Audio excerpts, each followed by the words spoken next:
My name's Samuel, aka Kid Cardboard. Today I'm going to show you guys some glues and adhesives that I use on some of my projects. Let's get into it.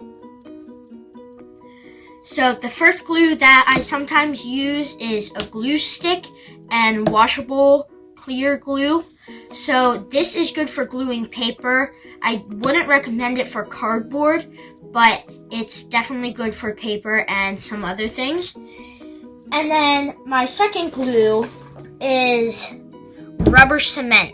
So rubber cement, you put it on one surface and then put it on the other surface, and then you let it dry and stick it together, and then it's hard for it to come apart.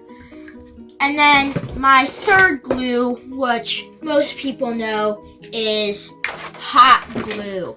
So hot glue is really good. I like using hot glue. As you can see, my hot glue gun, I've been using it for a while, but this part gets really hot when you plug it in, so just keep your fingers away from that. But then this is a full-size hot glue gun. As you can see, it has a big stick, but then there are also smaller hot glue guns. So all of these glues are in the link below.